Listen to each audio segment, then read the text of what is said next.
l'UDPS Norvège de parler un peu sur un des points focaux de cette soirée.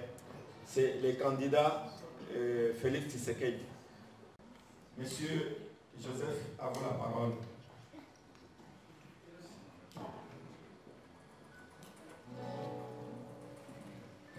Merci beaucoup.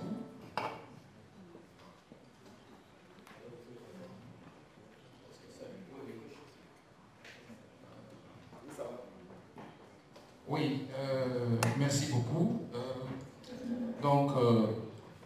Lorsque nous parlons de l'UDPS, c'est d'abord, en premier lieu, c'est ce parti qui, juste après le parti État, c'est ce parti qui a fait que tous ceux qui s'est retrouvés dans le MPR ont vu une opportunité pour changer la philosophie politique et même la manière de penser, parce qu'à l'époque c'était seulement le parti État, le MPR. Donc, si nous avons pris cette initiative aujourd'hui de réunir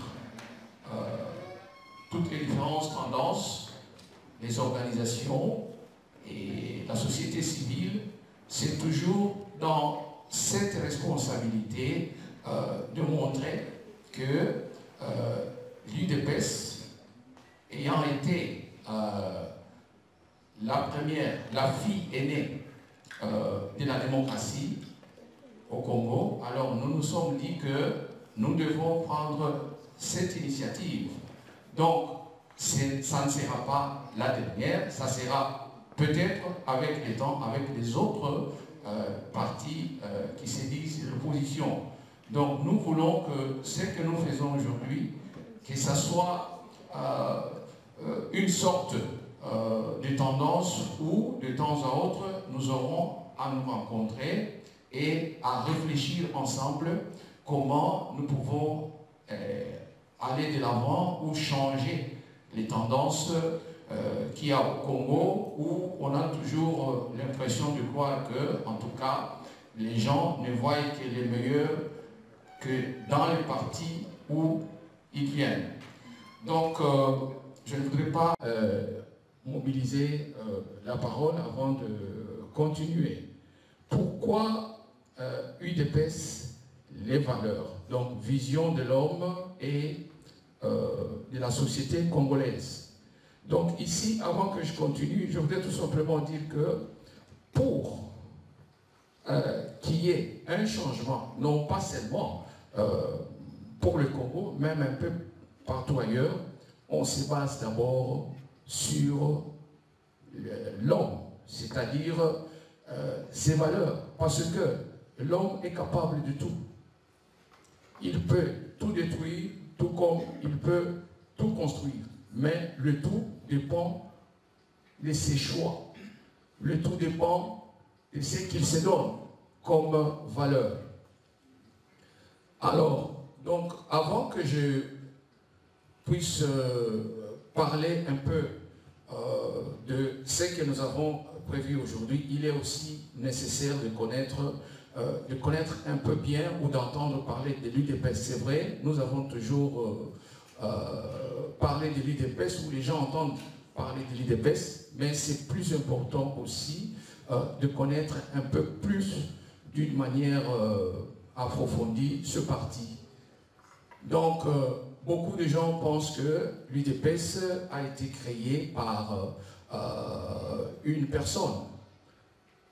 Je crois que l'histoire, telle que la genèse avait commencé, il y avait un groupe de parlementaires, les 13, qui s'étaient opposés justement à cette manière de diriger le pays par le maréchal Mobutu.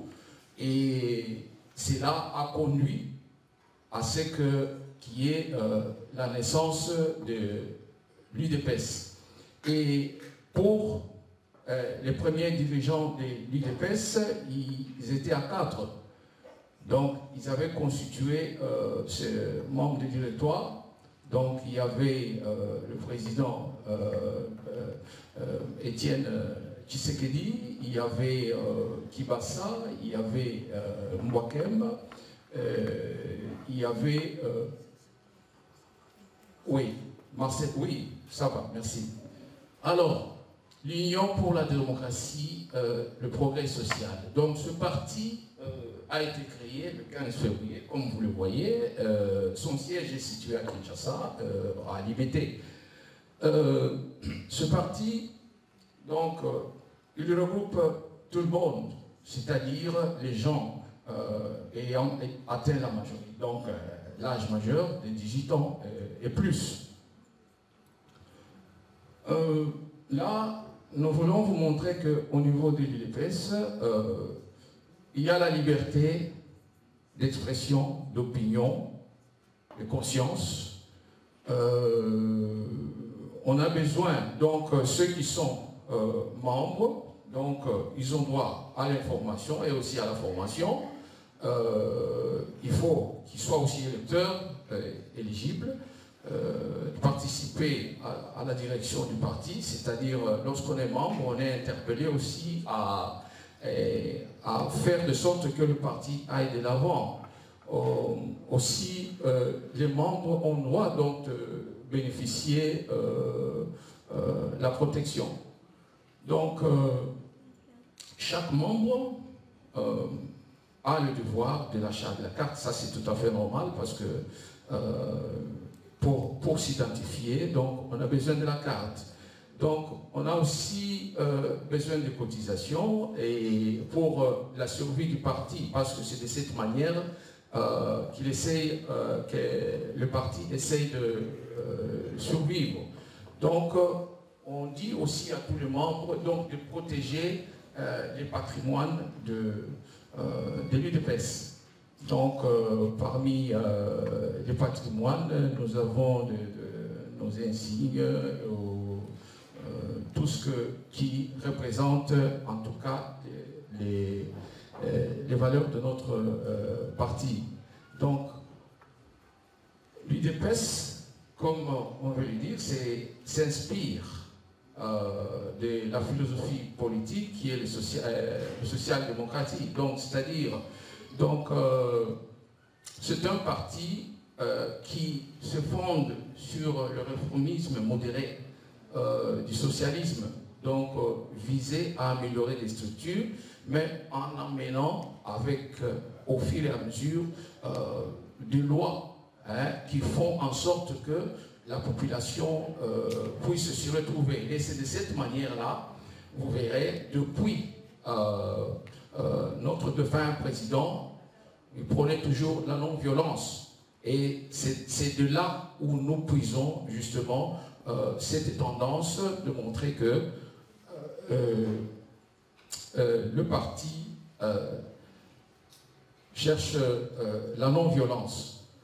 Bon, on me dit d'aller un peu plus rapidement parce que je voulais assez que les gens comprennent au moins l'UDPS, qu'est-ce que c'est.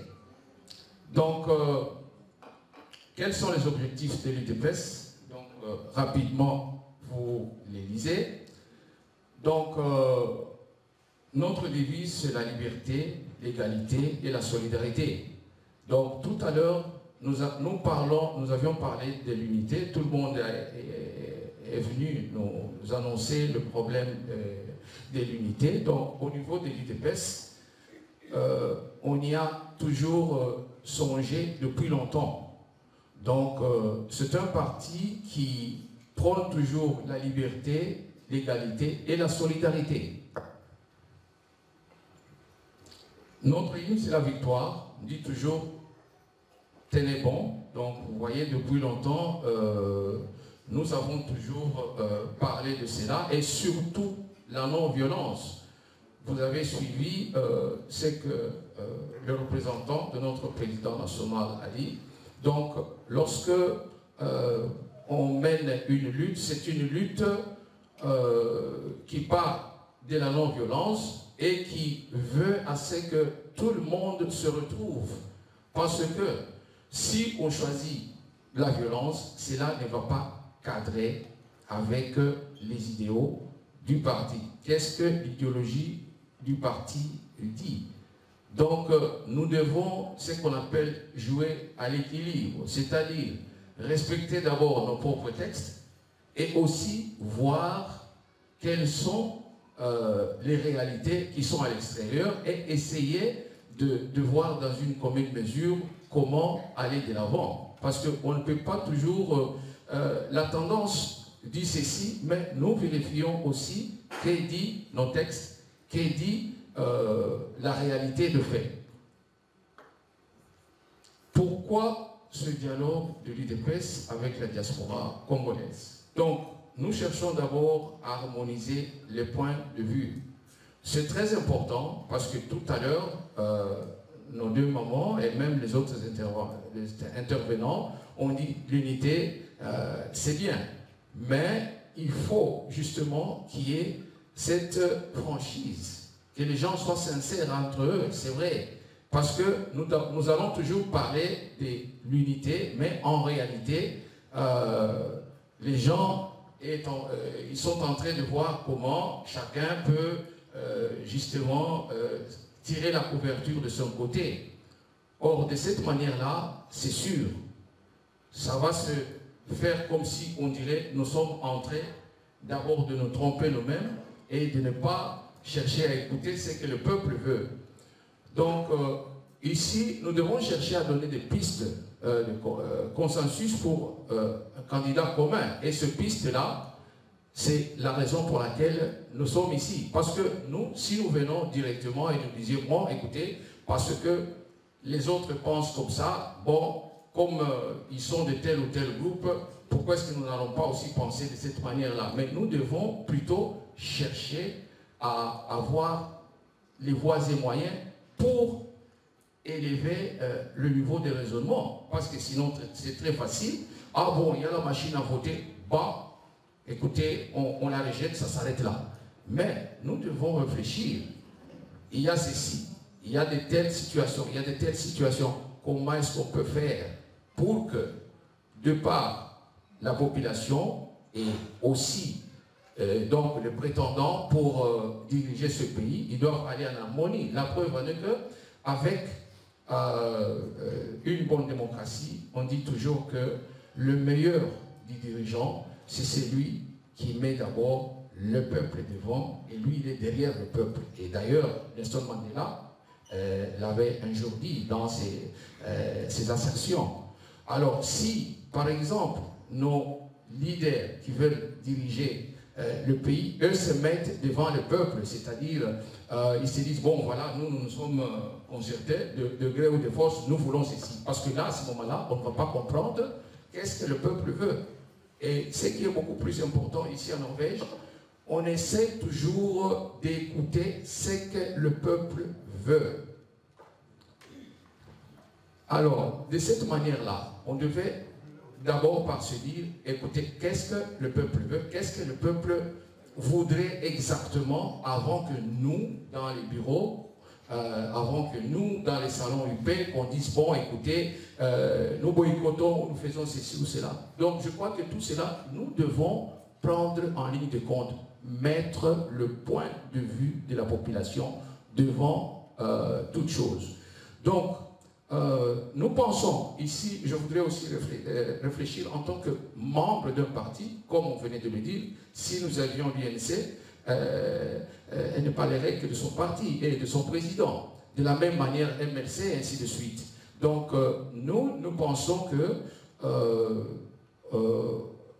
avec notre président, dont nous croyons vraiment en ses qualités politiques, donc nous allons le dire sans embâche, sans dire que voilà, nous ne pouvons pas dire ceci parce que il y a les autres qui viennent de tel ou tel parti. Nous allons montrer les qualités de notre président national de l'UDPS et qu'à cela ne tienne, il n'est pas seulement à ce niveau ici notre président en nous en tant que président de l'UDPS, mais il est aussi en tout cas le président de tous ceux qui aspirent à ce projet de société qu'il avait montré, dont en tout cas la plupart des gens à Kinshasa ont vu quand même qu'il y avait des choses beaucoup plus, en tout cas, constructives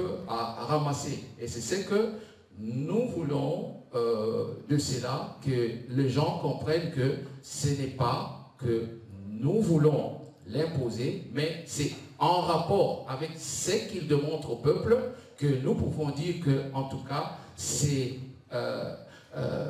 le candidat, donc le mieux indiqué pour le peuple congolais. Donc, si nous allons parler de qui est Félix Antoine Tshisekedi. Donc, il est né le 13 juin 1963 à Kinshasa. Donc, actuellement, c'est lui, le président de l'UDPS. Et donc, en 1980, donc quand on parle de cette année-là, donc c'est l'année où son papa, qui est le défunt Étienne Tshisekedi, il s'était opposé à la politique que menait le maréchal à l'époque. Et cela a fait que, en tout cas, il a eu des ennuis et il était obligé de quitter Kinshasa. Il a été relégué dans son village natal. Et voilà, lui, notre président national, Félix, il était encore tout jeune et déjà il était perturbé parce que, remarquez un peu la pression que les enfants de dirigeants politiques congolais qui ont eu maille à partir avec le pouvoir. Donc cette déstabilisation n'était pas seulement au niveau de leurs parents, mais au niveau aussi des enfants, parce qu'ils étaient obligés, s'ils partaient à l'école, ils allaient stopper, ils allaient se déplacer, recommencer ailleurs, ainsi de suite. Donc c'est cette situation que notre président national a vécu, en tout cas depuis les ennuis de son papa. Donc en 1985, donc là, le maréchal Mobutu va autoriser lui et sa maman et ses frères de quitter le Congo pour aller à Bruxelles. Voilà encore, là, il va encore commencer une autre étape de la vie. Et nous pouvons dire que c'est quelqu'un qui était tenace, que nous devons vraiment admirer cette manière de voir les choses et de chercher vraiment à se former dans la vie. Donc, il est parti en Europe, ce n'est pas quelqu'un qui est parti juste s'asseoir et se distraire. Il a fait ses études qu'il a terminées. Donc ici, je voudrais expliquer aussi sa carrière politique.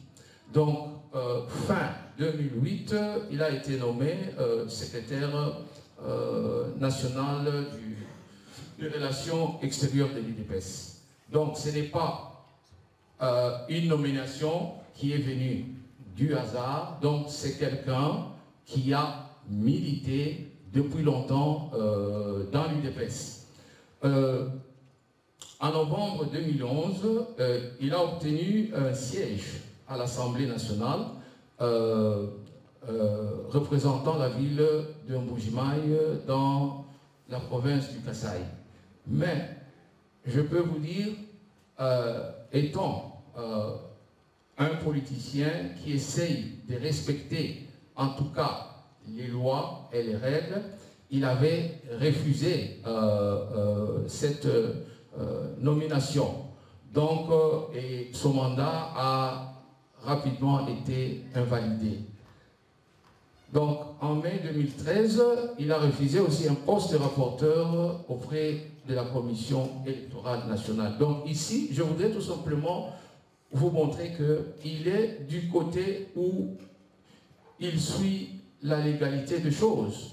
Parce que lorsque on voit que les choses ne sont pas de la manière dont on le veut, donc il y a toujours quelque part, les gens peuvent dire, bon écoutez, vous dites ceci, mais vous avez fait ceci. Donc il essaye toujours de respecter en tout cas ce qui est en conformité avec la démocratie. En octobre 2016, Félix est devenu secrétaire général adjoint de l'UDPS. Donc le 31 mars 2018, il a été élu à la tête de l'UDPS. Ça, c'était au cours du congrès extraordinaire qui s'est tenu à Kinshasa. Là, je voudrais insister parce que moi-même, j'étais là, vous voyez le chapeau ici. Donc, ce n'était pas que, comme les gens racontent, que voilà, c'est la passation du pouvoir de père en fils, mais c'est toute une procédure, donc, une procédure qui a commencé par des candidats qui se sont présentés, ils ont fait des débats contradictoires et ils sont arrivés à ces 4 candidats qui devaient en tout cas présenter leur candidature pour être nommés à la tête de l'UDPS. Tout le monde avait suivi. Ces élections avaient continué jusqu'à autour de 4 heures du matin. Et là, il a remporté avec 98%, je crois, 0,2 de pourcentage. Donc, c'est pour dire, il a mérité cela. Donc, cela n'est pas donné. Donc, il l'a fait de la manière la plus démocratique. Donc, son élection s'est faite d'une manière assez démocratique.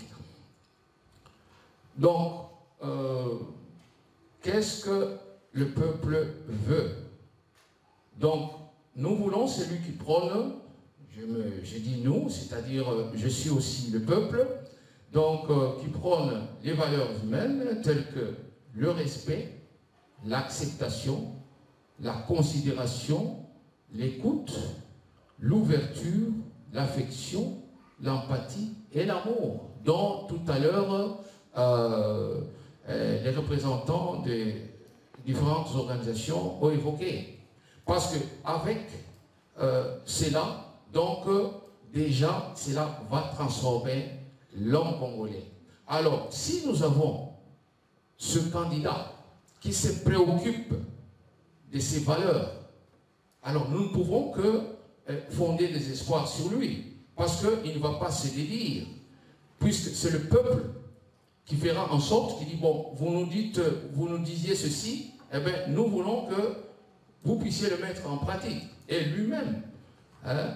Donc, il essaie toujours de penser de la manière que, en tout cas, tout ce qui est dit dans les textes de l'UDPS, que cela puisse être appliqué. Parce que ce qu'il a dit, c'est aussi dans la Constitution de l'UDPS. C'est-à-dire, notre défunt président, Étienne Tshisekedi, il avait horreur des antivaleurs. Or, si nous trouvons quelqu'un qui va chercher à concrétiser ces valeurs, c'est déjà une très grande victoire pour le peuple. Donc, le peuple voudrait aussi celui qui s'engage à moderniser la Constitution. Oui, c'est ça. La Constitution où le peuple va se retrouver. Là, je voudrais dire aussi une chose.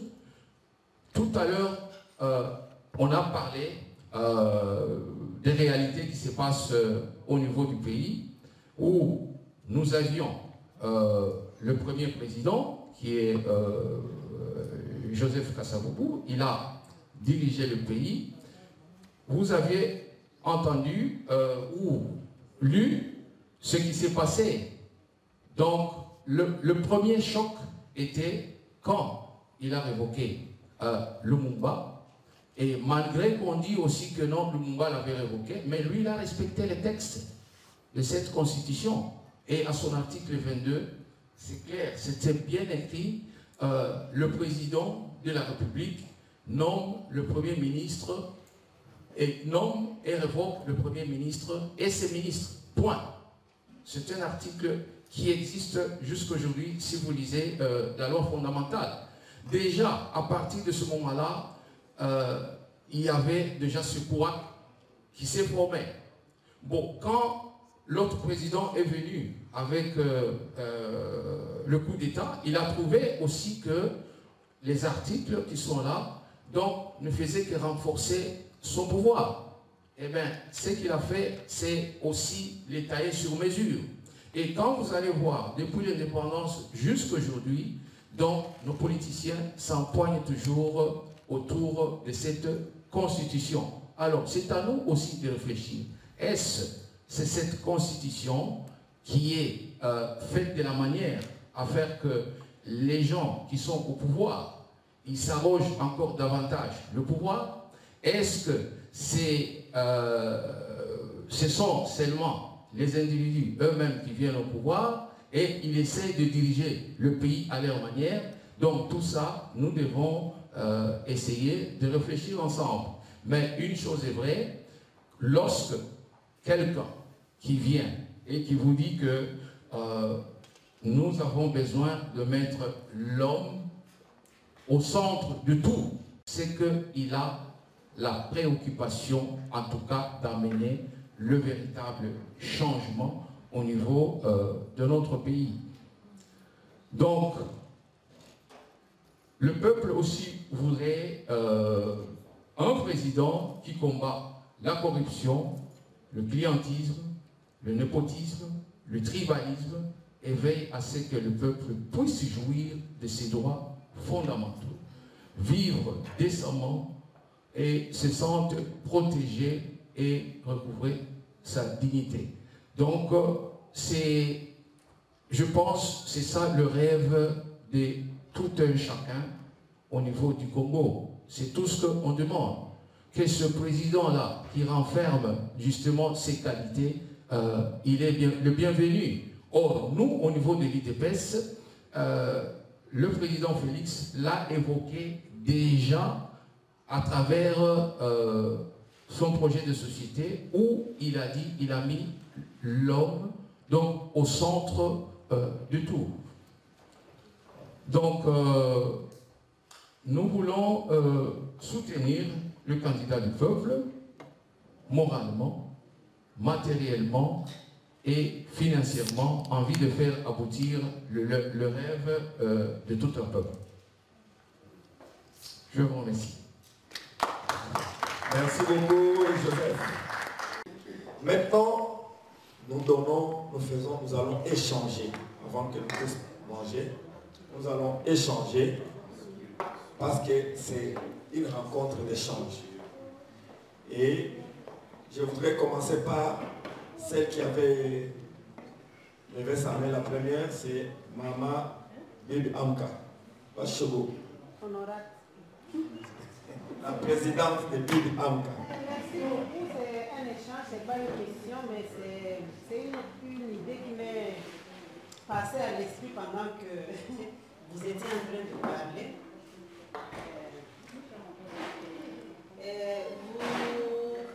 Vous avez dit que... Non, je voudrais d'abord féliciter l'UDPS parce que c'est depuis longtemps qu'ils combattent et ils ont fait un bon travail. Mais à un certain moment, je me pose une question, ça concerne l'UDPS et peut-être les autres, particulièrement vous. Vous parlez souvent des rêves, et c'est bien, il faut rêver. Quand on ne rêve pas, on ne fait rien. Est-ce que pendant qu'on est en train de rêver,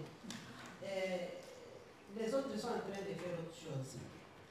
C'est juste une réflexion. Et puis je me dis que vous avez présenté comment vous analysez les choses, vous anticipez tout en sachant ce qui va arriver.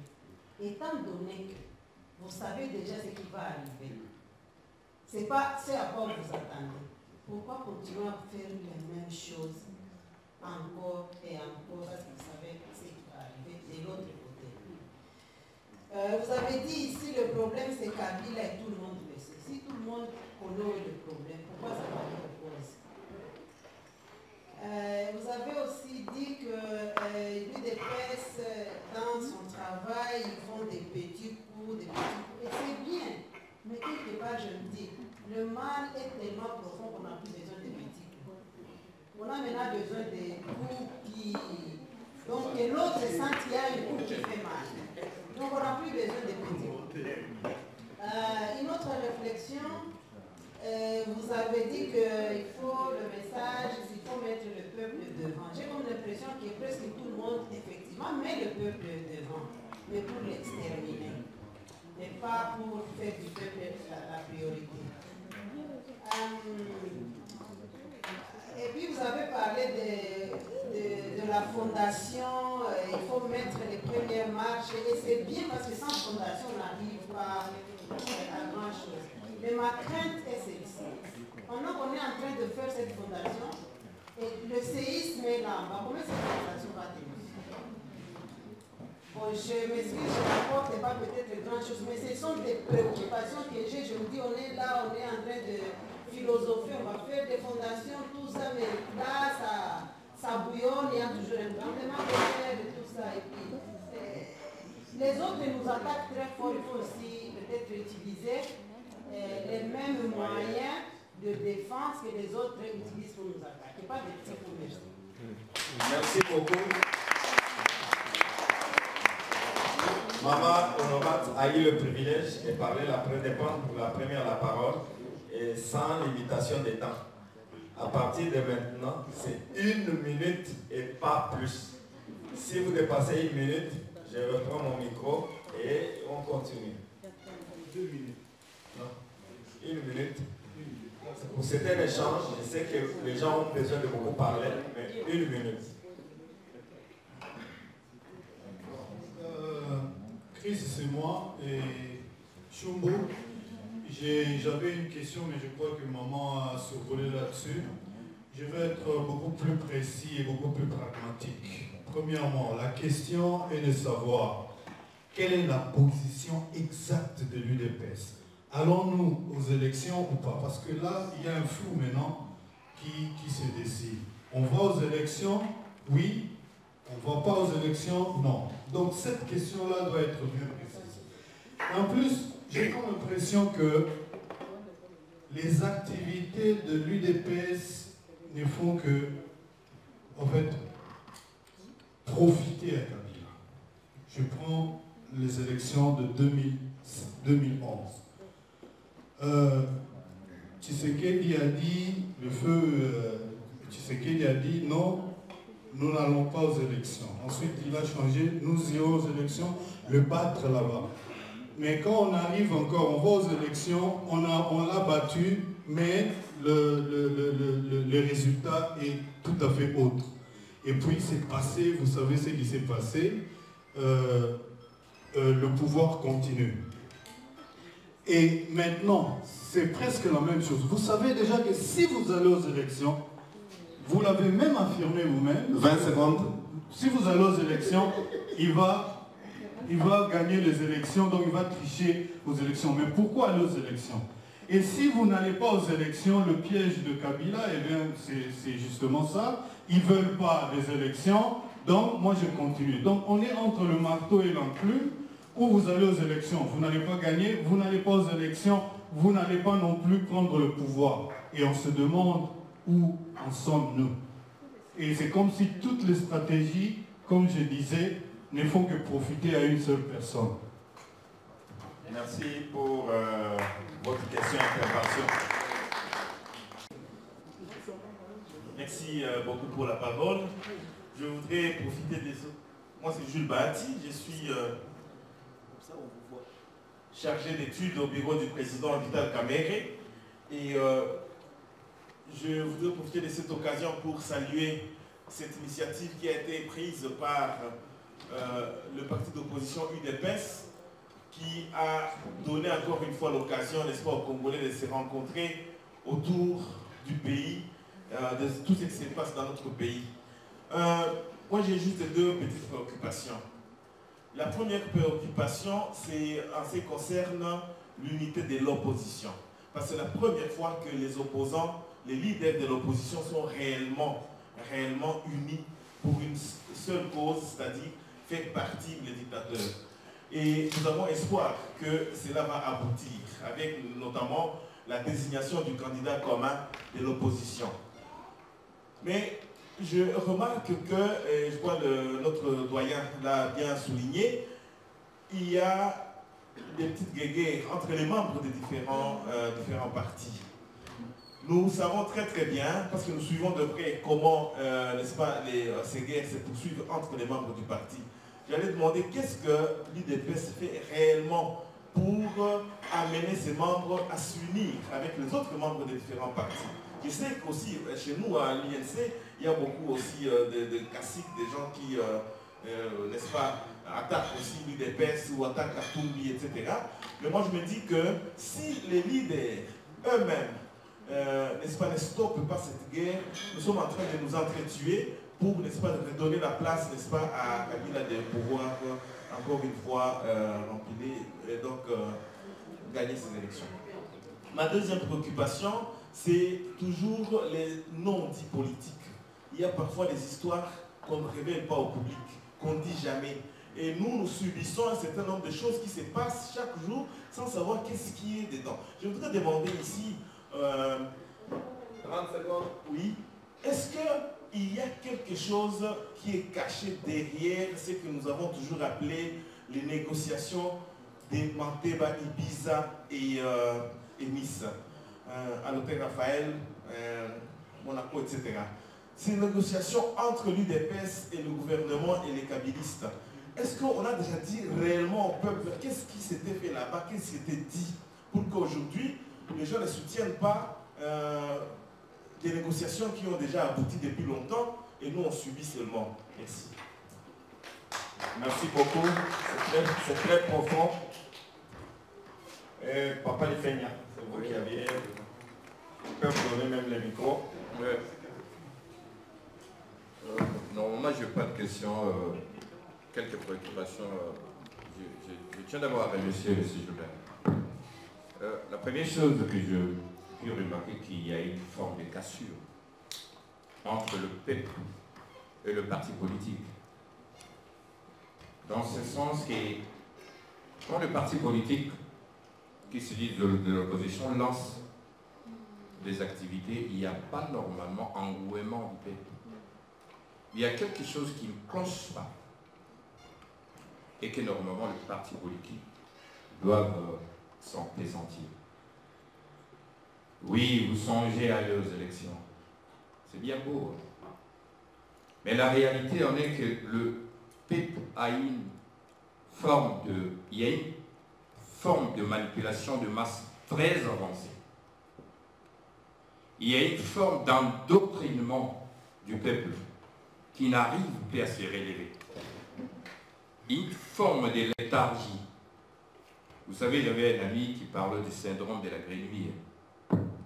On avait pris une grenouille qu'on a mis dans une très grande vase et qu'on chauffait à petit feu.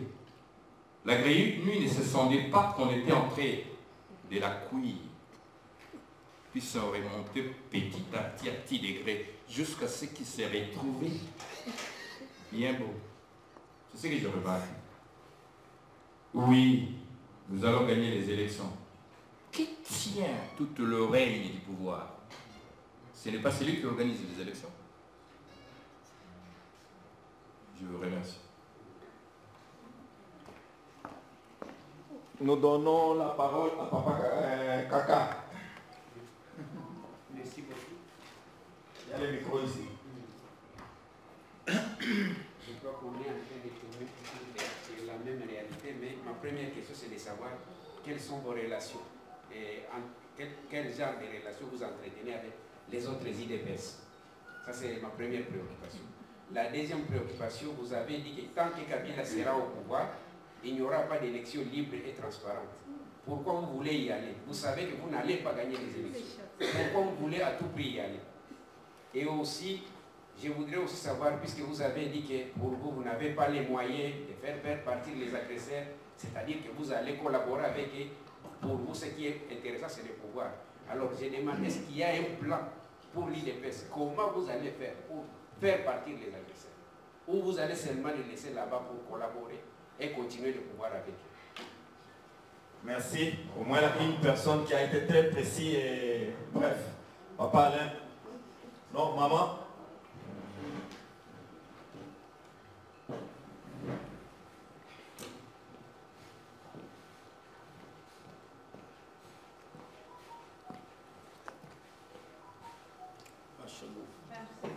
sais pas si j'aurai un bon temps de parler. Non, vous avez juste une minute. Gérer. Hein? Gérer, oui. Et parce que je voulais parler de petite histoire, parce que Alors, ce que papa a dit. Je vous ajoute 30 secondes. Ok, papa a dit qu'on ne sait pas s'il faut partir aux élections ou bien pas. Parce que moi j'ai grandi dans la famille de Maïmaï. Je suis vice-président de Maïmaï, c'est à Norvège. Et puis, il y a des stratégies. Par exemple, j'ai grandi dans la famille que Kabila a travaillé, mais avec ma famille, quoi, famille politique.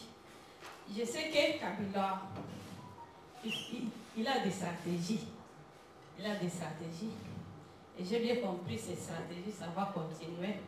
Parce que moi, je ne savais pas la politique, mais on m'introduisait dans la politique. Et on faisait ça, c'était préparé longtemps. Et puis lorsque je suis venue en Norvège, j'ai eu une révélation.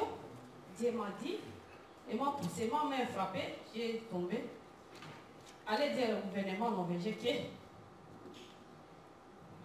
qui arrête ce qu'il fait au Congo. C'est pourquoi j'ai tué ses frères, et c'était en Espagne, et qui respectait, lorsque Kabila était au pouvoir, on était entré au pouvoir, quoi.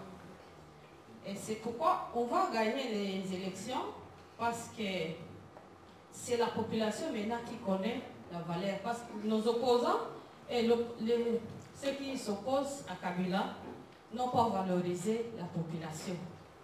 Et Kabila était venu au pouvoir par l'émission de balkanisation. Et il voit que s'il fait les élections, où est-ce qu'il va se trouver? Balkanisation, c'était un moyen parce que lui, il va occuper la partie avec Kagame et puis les autres resteront là. Mais comme il a vu que les faits chauffaient, les Congolais maintenant se réveillent et nous, les mamans qui étaient négligés, parce qu'on savait que ce sont les papas qui font la politique, pour le moment, on voit qu'on va se réunir avec eux, c'est pourquoi on va gagner. Il faut faire des actions. Et pourtant, je voulais parler à nos papas qui sont des opposants. Pourquoi tout ce temps que vous avez travaillé avec Kabila? Ici à Norvège, on fait ça. Service santé, département santé. Si quelque chose, on a besoin des ambulances, c'est vous qui va collaborer ensemble pour chercher les moyens pour mettre les ambulances. Mais vous avez négligé tous les départements des valeurs de l'homme et de la population congolaise qui souffre aujourd'hui. Oui, maman vous dit qu'elle a été initiée à la politique. Elle ne comprend pas comment vous vous comportez. Donc, à vous de trouver des solutions, des voies et moyens pour la répondre. Papa Alain. Papa Tito, c'est le dernier. Ici, c'est le dernier. Merci, c'est Papa Alain.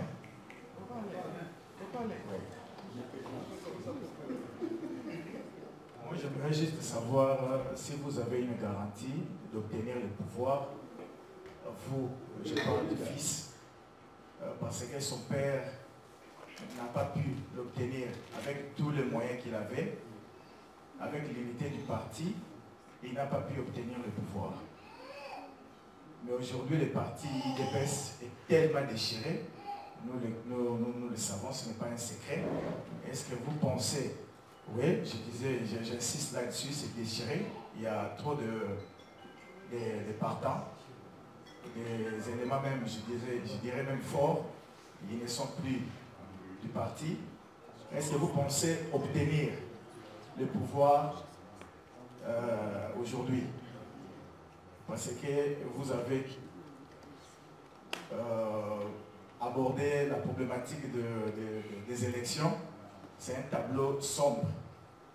Donc Gilles Barati a bien souligné ici. Les élections ne seront pas crédibles. Les élections ne seront pas transparentes. Est-ce que vous pensez obtenir les élections réellement? Obtenir le pouvoir? Merci. Merci. C'est maman, les Congolais debout.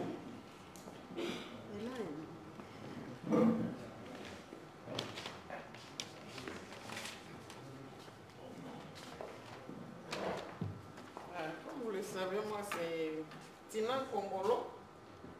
je ne pose pas la question parce que je sens que je connais quand même ce qui se passe au pays.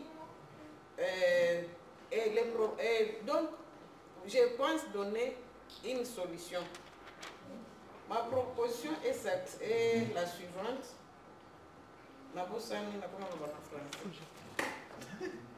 Ok, proposition Nangezali Boye. Eza transition sans Kabila. Si on a atteindre transition sans Kabila, transition sans Kabila, transition sans Kabila. Nani akokende na kinga kati akanga Kabila alongola ye. Eza difficile.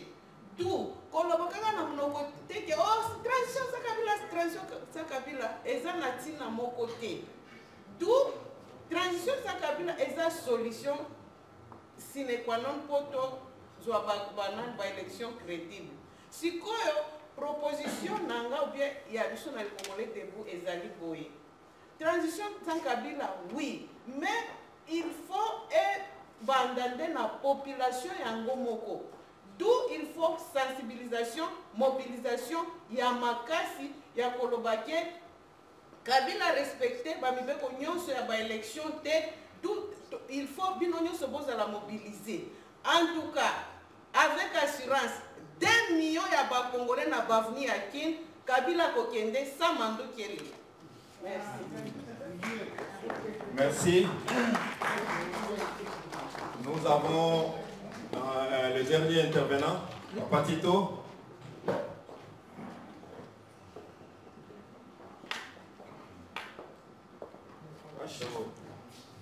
Merci.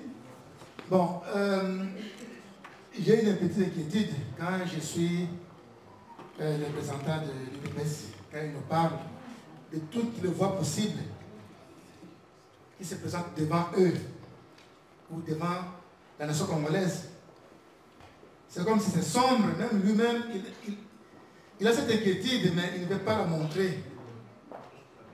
Et moi je crois que si nous suivons ça, ça veut dire que c'est la population qui doit plairer. Plairer pourquoi?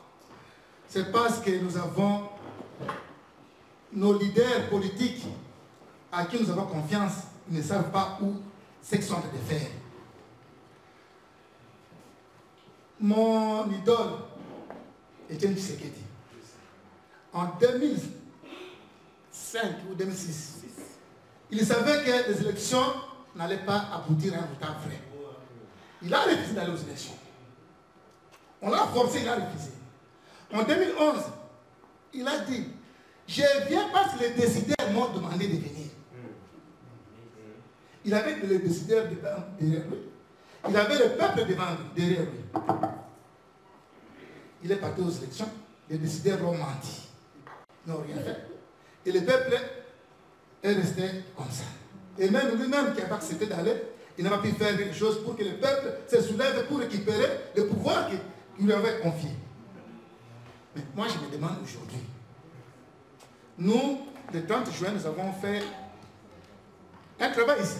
Il y a Jean-Claude Wabea a fait des analyses sur un travail concret. Est-ce qu'on peut aller aux élections? Est-ce qu'on peut aller aux élections?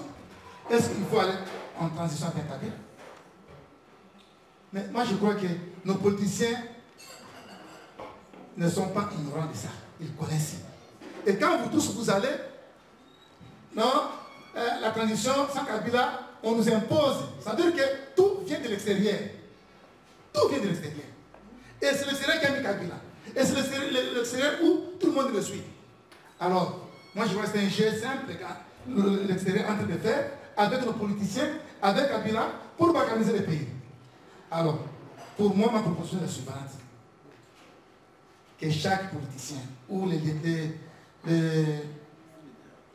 leurs collaborateurs qui disent aux politiciens d'avoir un frangé. S'ils ont échoué, il faut dire comme il y a un journaliste au Congo qui avait écrit un livre où Djoum Sima, il a dit on a échoué. Si on a échoué, il faut accepter qu'on a échoué. Et à partir de l'échec, nous allons chercher comment trouver des solutions. Je vous remercie. Merci beaucoup. Merci beaucoup. Il y a maman qui vient de jaune. Vous venez. Maman Véronique.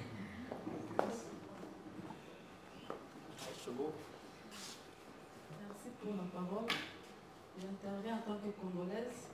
Donc, personnellement, il y a des rumeurs qui courent selon lesquelles à Kinshasa, sur le terrain, l'UDPS est en train d'accepter la machine à voter. Alors, comme nous avons la chance d'être avec la bouche autorisée, nous préférons avoir la réponse à la source. Merci. Vraiment une question très brève et précise. C'est elle qui remporte la palme de précision.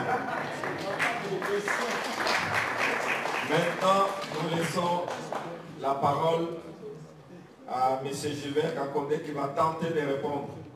Pendant ce temps, je peux peut-être l'interrompre parce que nous attendons, il y a des gens qui ont promis de poser des questions à partir de Belgique ou de France. S'ils appellent au téléphone, nous allons l'interrompre et poser des questions. Merci. Il y a encore une question? Bon, avant de répondre, il y a une dernière question.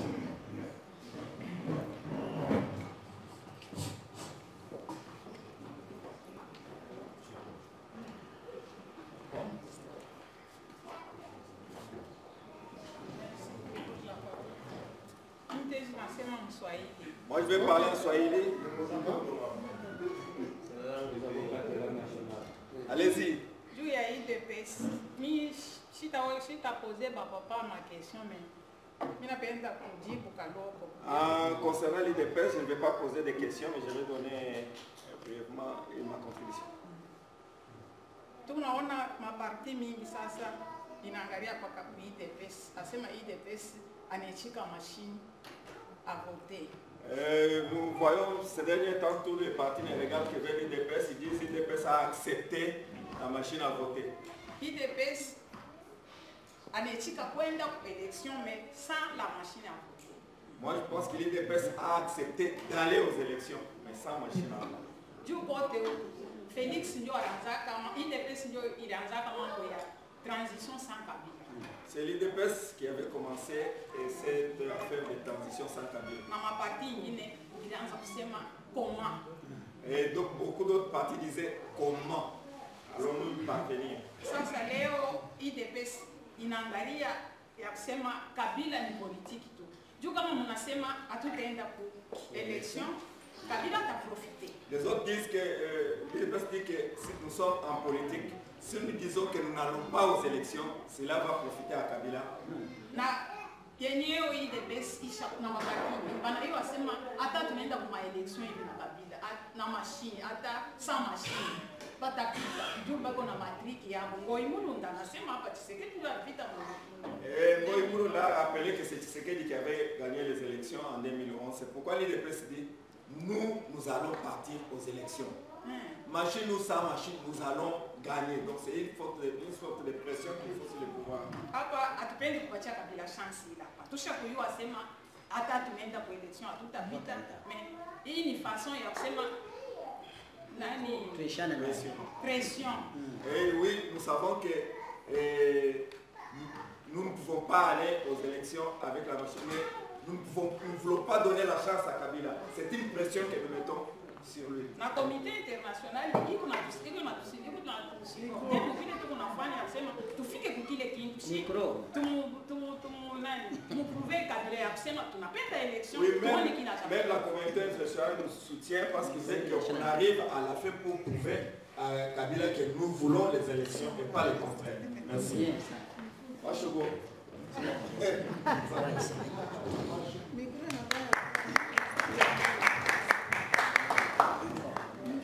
Merci beaucoup. Je vous remercie à double titre. J'ai dit que c'était un échange familial et avoir le nombre de préoccupations qui ont été formulées ici.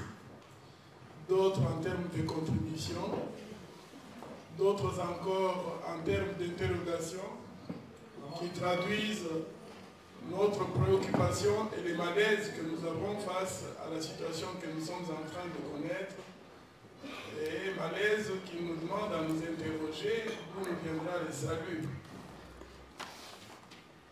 C'est normal, je vais essayer éventuellement de donner aussi ma position. Et comme je l'avais déjà souligné dès le départ, sans aucun esprit de polémique. Je vous ai dit que nous appartenons à des structures, à des organisations, chacun ou chacune ayant des objectifs précis, ayant une vision particulière par rapport à la situation que nous connaissons au pays. Donc, comme UDPS, je crois que nous n'avons pas la prétention de dire que les projets que nous mettons sur la table est sûrement le meilleur de tous et que nous obligeons que les gens nous suivent.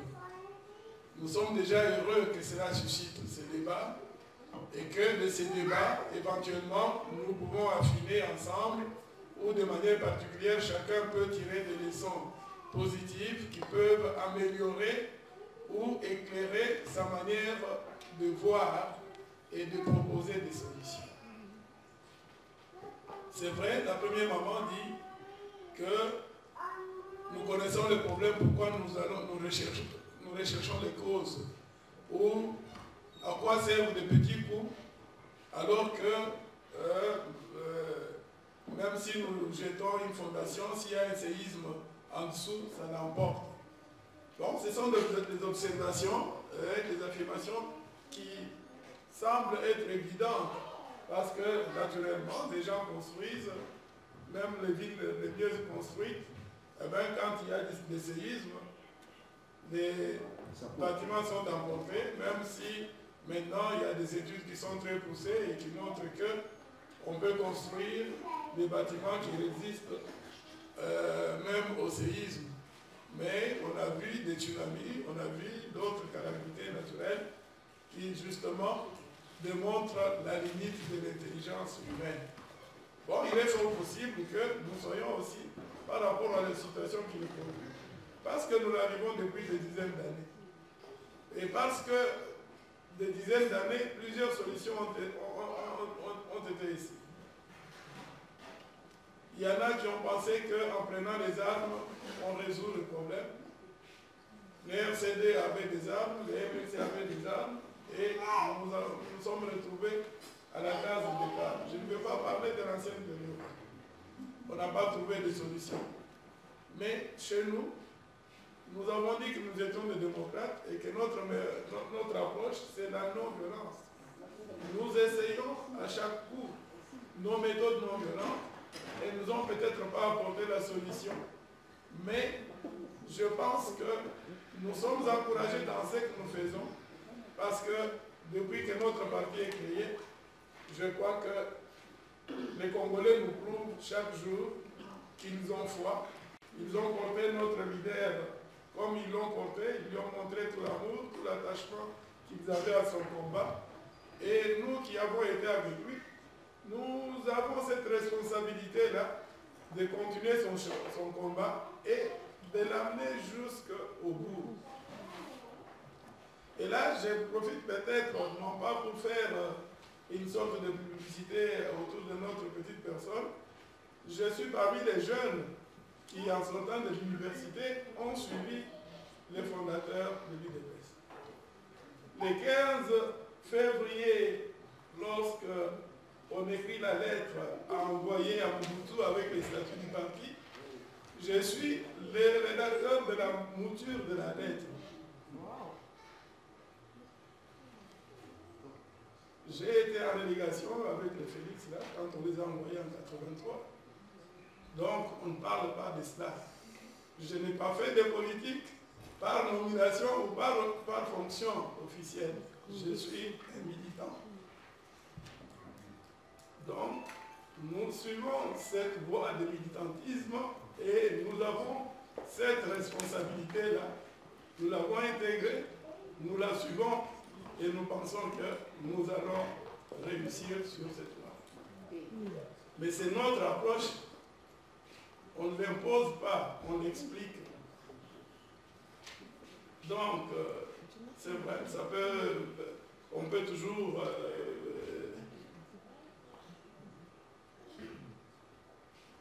penser que nous allons vers l'échec, mais nous sommes sûrs de notre victoire et nous continuons.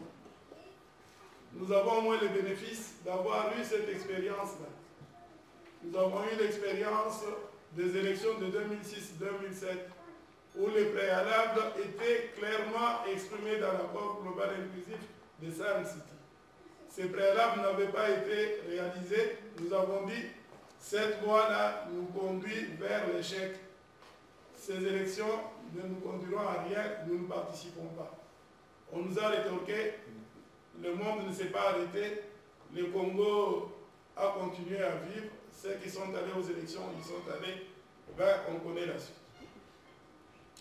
En 2010-2011, effectivement, nous sommes allés parce que le leader avait dit ne pas aller aux élections en ce moment-là, c'était faire preuve de non-assistance à peuple en danger. Je ne pense pas qu'il avait dit que les décideurs l'ont obligé à aller aux élections, mais il avait lui-même trouvé cette justification-là en disant qu'il allait se battre sur le terrain. Il s'est battu, effectivement. On apprend aujourd'hui, celui qui avait proclamé les faux résultats nous dit, c'est effectivement lui qui avait remporté. Et ça, c'est que vous appelez décideur, on dit, ah ben, nous savons qu'il y a eu des irrégularités dans ces élections, mais ça ne change pas l'ordre d'arrivée que c'était les faussaires qui gagnaient. Mais donnez-nous au moins l'avantage que nous avons eu toutes ces expériences-là. Si nous avons expérimenté toutes ces situations et que nous nous retrouvons dans un cas qui est la répétition de ce qui s'est déjà passé dans le passé, nous pouvons au moins vous dire que nous essayons d'éviter au maximum ce qui a fait que nous soyons tombés victimes de fois précédentes. Et pour ceux qui sont partis, ils savent que depuis que le président Félix Tshisekedi a été élu à notre congrès, je ne sais pas s'il passe 1 ou 2 semaines à Kinshasa. Et quand bien même il est à Kinshasa, où est-ce qu'il passe son temps? Nous sommes tous au travail, nous sommes sur tous les fronts, que ce soit les fronts internes ou les fronts externes. Les autres partis qui sont sur place, est-ce que lui devait est-ce qu'il les regarde d'en haut pour dire non, moi je suis le grand parti, moi je suis ceci ou cela? Félix se déplace dans tous les états-majors des autres partis. Il est allé plusieurs fois au MLC pour rencontrer Maman Bazaïba pendant que Jean-Pierre Bemba n'était pas à Kinshasa. Quand Jean-Pierre Bemba est arrivé à Kinshasa, d'ailleurs quand il était en prison, il est allé le voir en prison à La Haye. Quand il est arrivé à Kinshasa, nous étions avec lui, Félix était avec lui. Combien de fois Félix a été chez le président Vital Kamerhe? Il était le premier à lui rendre visite et il continue d'ailleurs jusqu'aujourd'hui. Si je vous dis que par semaine il se voit plusieurs fois, c'est une manière de collaborer, c'est une manière de travailler pour dire que la situation que nous vivons exige la contribution de tout le monde. Et lorsqu'on a même parlé de la candidature commune, est-ce que vous l'avez déjà senti dans sa bouche dire voilà les profils que je trace du candidat commun, voilà les atouts que moi j'ai pour que je puisse prétendre être ce candidat? Est-ce que c'est parce qu'il manque ces atouts? Nous sommes en démocratie, nous allons aux élections. Après tout, aux élections, qui vote? C'est les citoyens, c'est le peuple. Je crois que, même avec, sans fausse modestie, je crois que les premiers critères, le premier atout qu'on devait avoir, c'est cette assise populaire-là, qui peut démontrer que moi, si nous allons nous battre aux élections, j'ai au moins l'assurance qu'il y a une bonne partie de mon peuple qui va mettre son bulletin de vote en effet. Mais même tout cela, on ne le fait pas. C'est pour aménager parce que nous savons que la cause qui nous mobilise est une cause que nous ne pouvons remporter qu'avec l'adhésion la plus large possible. En tout cas, reconnaissez-nous au moins cette modestie-là ou cette humilité-là. Et même aujourd'hui, nous sommes encore prêts à le faire.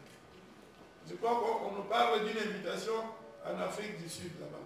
Parmi les grands leaders que nous avons, ou qui se disent les grands leaders de notre opposition, je crois qu'il est le seul qui a donné, qui a dit, accepté, qui a dit donner, comment dirais-je, son aval pour se rendre en Afrique du Sud. Il y en a d'autres qui ne l'ont pas encore fait. On est encore en train de négocier pour savoir si cette réunion-là va se tenir et si les principaux leaders vont y être. Et pourtant, elle est prévue, c'est pour ce mercredi. Mais les organisateurs n'ont toujours pas de confirmation de participation de tout le monde. Je ne sais pas qu'est-ce qu'on peut démontrer pour dire que nous sommes réellement engagés à tenir compte des diversités que nous représentons ici, de sorte à ce que nous constituions une grande force pour nous permettre d'aller de l'avant. Maman me dit, la deuxième personne qui est intervenue, il dit, quelle est la position exacte de l'UDPS parce que toutes les actions que l'UDPS entreprend profitent à Kabila. Je ne sais pas en quoi les actions de l'UDPS profitent à Kabila. Tu peux expliquer. Comment? Tu peux expliquer la musique. Je ne sais pas si vous voulez expliquer. Bon, vous dites que tout ce qu'on fait, c'est la même chose qui revient. Je crois que ça a été relayé par quelqu'un d'autre. Pourquoi est-ce que nous disons nous allons aux élections, nous faisons ceci? Donc ce qui nous intéresse, c'est d'aller partager les pouvoirs avec Kabila, parce que Kabila est un occupant. L'occupant, il faut les chasser. Mais je le répète encore une fois, les armes ont été prises dans ce pays pour chasser Kabila du pouvoir. Nous nous sommes retrouvés avec combien de portions de territoire sous administration de XY rébellion. Et puis, je dis encore une fois, nous n'avons pas les prétentions de pouvoir proposer la meilleure solution. Nous n'avons pas interdit non plus, surtout si quelqu'un va ramasser son, c'est pas moi, sa Kalachnikov ou quoi là-bas et qu'il la met peut-être. Nous allons nous mettre à genoux, nous allons demander la paix. Donc, c'est vrai, comment voulez-vous interdire à celui qui est là? Mais si c'est pas le discours, si c'est chaque soir on se met devant son PC pour envoyer de tels messages dans la population congolaise, à quoi ça mobilise cette population pour qu'elle défende son droit ou qu'elle défende l'acquisition de ses libertés fondamentales? Parce que tout le monde, les citoyens lambda ou XY, est-ce qu'il a les moyens d'aller se payer une arme pour se mettre dans la rue demain, aller combattre? Mais la révolte de sa situation, le fait qu'il vit la situation, ça interpelle et ça nous met dans la rue. Nous nous sommes mis dans la rue plusieurs fois, on nous a tués certes, mais c'est l'arme que nous avons. Et nous sommes convaincus que cette arme, nous ne l'avons pas encore utilisée de manière maximale. Et les jours où nous réussirons à mettre des millions comme maman c'est Komodo l'a proposé tout à l'heure, nous pensons qu'en ce moment-là, nous aurons fait œuvre utile et que si après des millions de personnes, monsieur qui aura tué là-bas, s'il est toujours capable de continuer à tuer, si on n'aura pas réussi à les chasser, ben, je ne sais pas, nous demanderons que ce soit les bons dieux lui-même qui interviennent. Mais nous ne sommes pas encore arrivés à ce niveau-là. Lorsque nous réunissons peut-être 50 000 personnes, c'est déjà le grand maximum auquel nous arrivons aujourd'hui. Mais ce n'est pas avec des messages pareils de dire non, non, voilà, ces gens-là méritent d'être chassés par les armes, etc., que nous allons réussir à mobiliser nos populations. C'est leur dire non, voilà, vous restez tranquilles, nous, vos leaders, nous sommes en train de travailler, nous allons revenir bientôt avec une armée pour les chasser. En ce moment-là, est-ce que nous contribuons réellement à trouver des solutions efficaces ou à être sûr que le peuple va s'assumer et que demain ne sera pas comme aujourd'hui? On n'aura pas encore un autre bonhomme, un caporal, un sergent, un général ou un maréchal qui va venir en imposer encore à notre peuple. Parce que ce sera, le peuple pourra croire que réellement pour trouver des solutions, il faut venir en armes. Mais là, ce n'est pas notre vision, je le regrette et je le répète encore une fois. Papa Jules me dit, bon, unité de l'opposition, faire parler les leaders. Les leaders. Pour que leurs adhérents se taisent, cessent de... Oui, au lieu de se faire des petites guerres que fait l'UDPS. Bon, je crois que j'y ai répondu. Nous faisons ce que nous faisons. Notre leader est parmi ceux qui vont partout ailleurs. Je crois que je lui ai répondu.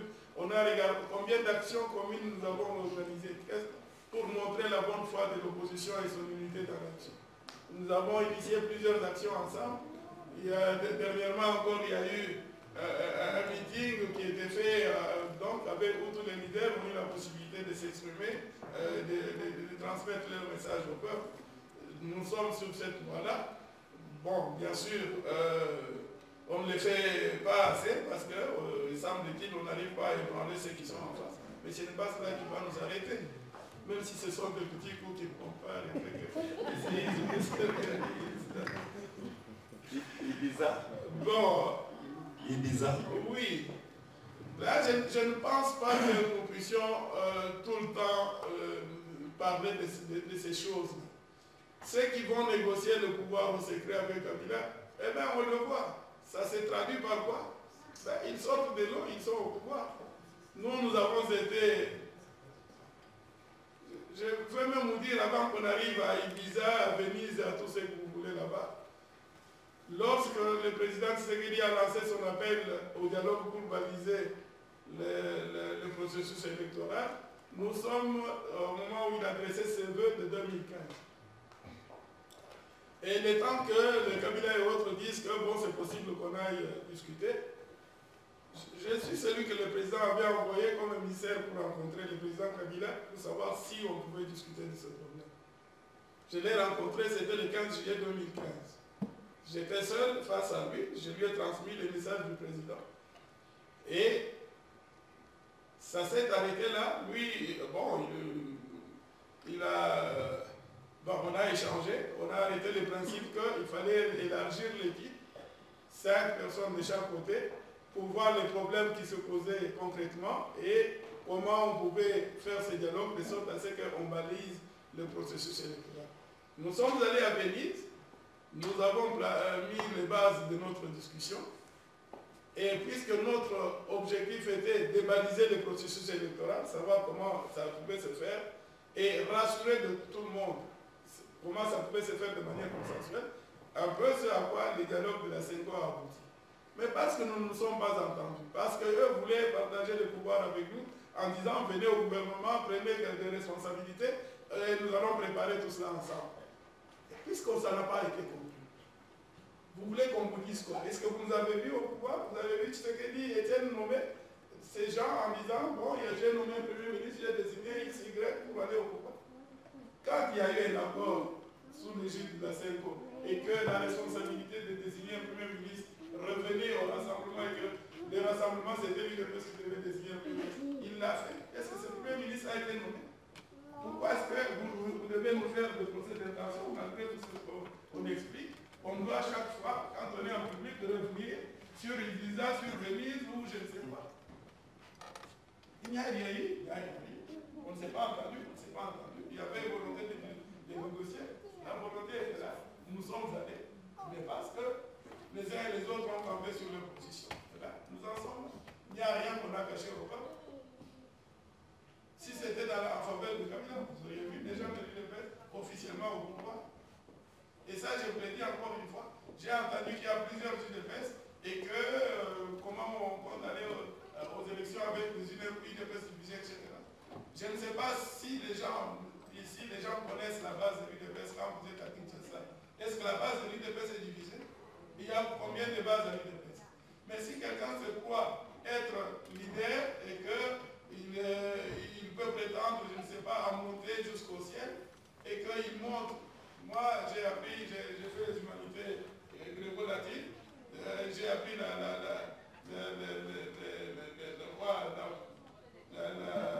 l'histoire des Icars, je ne sais pas si vous vous souvenez encore, c'est lui qui avait construit le deuxième, etc., et qui est monté plus haut là-bas, il s'est approché du ciel. Vous savez ce qui lui était arrivé? Eh bien, le soleil a brûlé, la cire qu'il avait collée sur ses ailes s'est décollée, il a fait quoi? Il a fait une chute. Et quelle était la chute? Bon, ça va. Tous ceux qui se sont plus, donc ils se sont élevés de même parce qu'ils ont pensé qu'ils s'étaient approchés du soleil. Ben, vous n'avez qu'à les observer. Si ce sont des grands leaders qui peuvent les empêcher à ceux qui représentent le courant central de l'UDPS qui est dans l'héritage, dans la logique de successeurs de fondateurs, elle est là, elle tient, elle est debout. Elle sort devant tout le monde, et devant tout le monde, ça suscite toujours cet engouement que suscitait nos leaders historiques. Et nous en sommes très fiers. Et nous ne pensons pas que nous sommes menacés par ce soit disant plusieurs lignes de presse.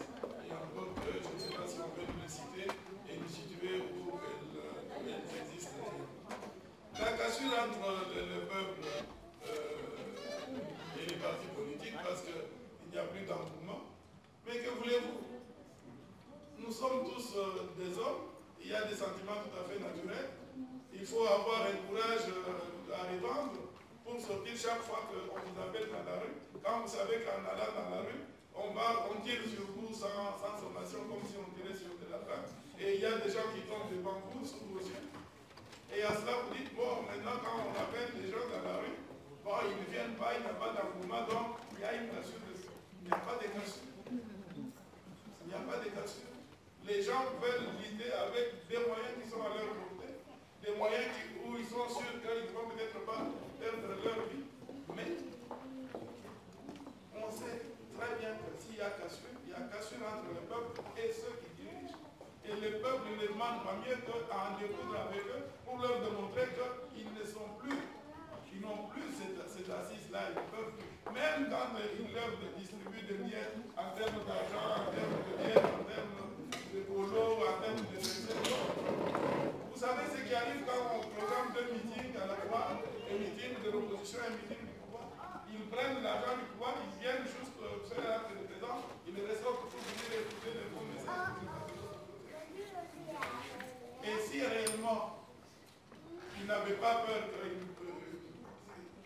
n'ont qu'à organiser de bonnes élections, crédibles et transparentes, et vous verrez vous-même combien de voix ils vont gagner.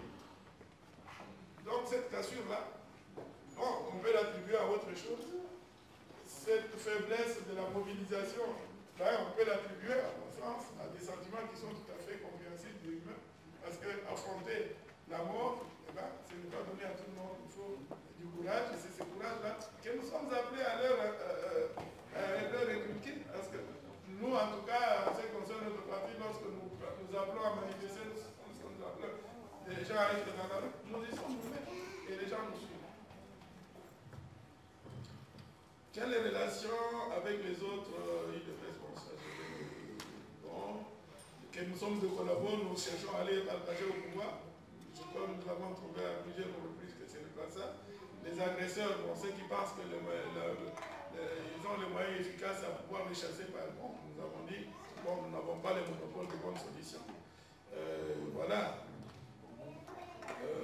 La maman Maïmaï, vraiment, je félicite d'abord, c'est un témoignage qui est édifiant. Si on sait qu'il est venu parce qu'il voulait balkaniser et tout ça, et qu'il n'a pas pu réussir, donc au moins c'est une preuve qu'il connaît l'échec, et cette fois-ci, il va connaître l'échec sur le terrain des élections ou sur la voie démocratique telle que nous montrons. Parce que la balkanisation, il en avait tous les moyens, il avait les armes, il avait les soutiens, donc il ne l'a pas fait, alors que c'était la voie qui était tracée par ces décideurs à l'international. S'il n'a pas pu le faire plus de 20 ans après, est-ce qu'il va encore le faire? Il le fera sûrement pas. Cette fois-ci, c'est son échec sur le terrain démocratique qu'il va subir. Papa Alain, nous ne sommes pas des défaitistes. Nous n'allons pas dire parce que le père n'a pas obtenu, nous, le fils non plus, ne l'obtiendra pas. Nous disons, nous allons lui faire honneur, nous allons faire la voiture salut, et nous sommes engagés à le faire. Nous pouvons prendre date, c'est tout ce que nous pouvons dire à ce niveau-là.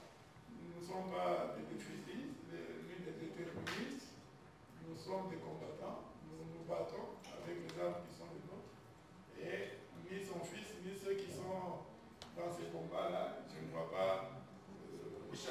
quand nous nous rencontrons, c'est lui qui adopte, qui a le déterminisme de dire parce que papa n'avait pas réussi, nous allons échouer.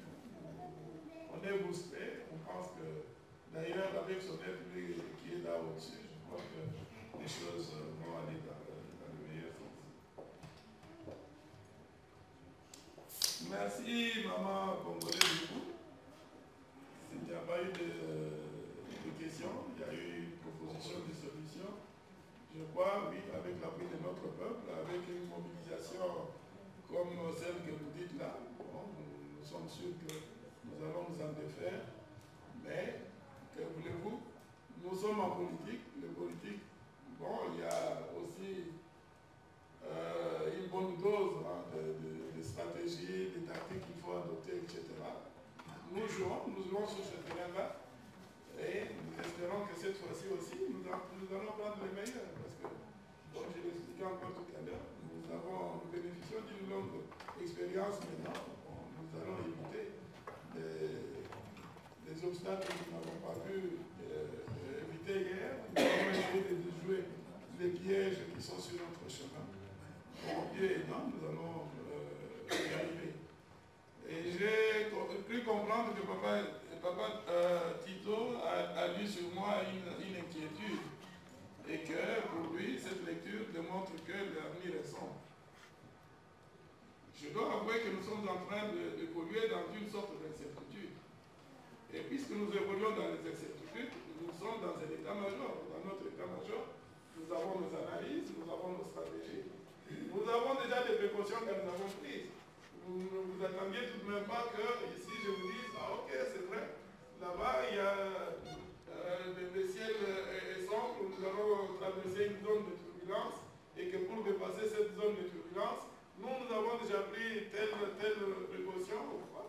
Bon, quand la météo annonce du mauvais temps, je vois que les gens prennent des précautions et il y en a qui se barricadent, il y en a qui ne sortent pas, etc. Soyez sûrs qu'à notre niveau, comme UDPS, comme parti, nous avons déjà pris des précautions. Nous sommes en train de nous préparer très sérieusement sur plusieurs plans pour faire face à la situation que nous allons connaître. En tout cas, je vous assure, nous ne nous attendons pas à une défaite. Je vous assure, même quand bien même il faut montrer des résultats de la tricherie, nous avons des parades et nous nous préparons pour que nos parades cette fois-ci soient solides. Et si c'est cela, bon, franchement, c'est normal, je ne peux pas vous dire quelles sont ces parades, comment nous allons le faire et où nous allons le faire. C'est la même réponse que je vais donner à Maman Véro. Des rumeurs qui disent que l'UDPS a accepté la machine à voter.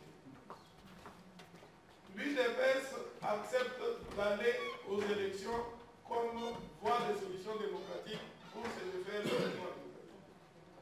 Et je vous ai dit que même pour obtenir cette date d'élection, c'était un combat. Et je vous ai dit que pour atteindre cet objectif, l'UDPS ne veut pas faire n'importe quelle élection. L'UDPS n'accompagnera jamais Kabila dans une parodie électorale. Ça doit être clair et bien entendu. Et puisque c'est un combat, le combat de la machine à voter, le combat du fichier électoral, ce sont des combats et nous n'avons pas déposé nos armes. Nous allons nous battre et nous vous disons, nous allons nous affronter et pour nous, c'est de le forcer à partir effectivement. Et je vous ai dit que ces élections, ces calendriers, ce sont des instruments stratégiques pour nous. Et nous nous assumons dans la responsabilité de nous battre avec ces éléments-là et de vous fournir ou de fournir à notre peuple la victoire qui l'attend. C'est un régime qui sera démocratiquement élu par notre peuple. Et cela, nous n'allons pas déroger à cela. Nous n'irons pas dans une démarche d'une parodie électorale pour espérer partager un quelconque pouvoir commun. Nous n'avons pas besoin d'aller partager le pouvoir avec des fantoches, avec des gens qui ont fait souffrir notre peuple pendant tout ce temps et dont les crimes sont connus et bien répertoriés. Ça, ce n'est pas, ça ne viendra pas de l'UDPS. Je vous l'assure. Si le président de l'UDPS était lui-même présent ici, je crois que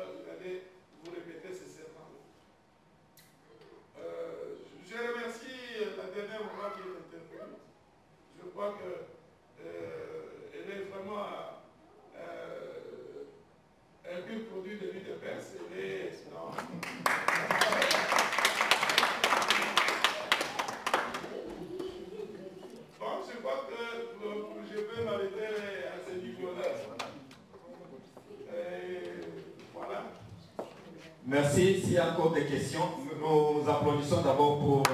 Jilbert. S'il y a des interventions, nous les prendrons après le repas. Nous avons même des gens qui veulent intervenir par téléphone à partir de 17h. Nous leur avons dit non. Dans la salle, tout le monde dit que ça sent bon et nous voulons manger. Mais avant de manger, permettez-moi de vous annoncer qu'il y a aujourd'hui dans cette salle le lancement de la campagne $1 pour Fatih. Quand on dit $1 pour l'élection de Félix Tshisekedi, les gens limitent ça à Félix Tshisekedi, mais c'est $1 à donner à l'IDPS. Les gens ont posé la question de savoir pourquoi quelqu'un qui veut aller aux élections doit rassembler $1, demander $1 aux gens. Je vais vous répondre en deux versions. D'abord, vous avez vu Trump, qui est un milliardaire. Et pour aller aux élections, il a fait demande de fonds à tous les partenaires. Mais en ce qui concerne les candidats de l'IDPS, c'est $1. C'est un lien entre lui et le peuple. Donc, en acceptant les $1 du peuple, c'est-à-dire c'est le peuple qui l'envoie. Donc, il ne pourra jamais trahir le peuple parce qu'il est lié par ce contrat de $1. C'est ça l'explication qu'on m'a donnée. Je ne sais pas si M. Gilbert a une explication supplémentaire.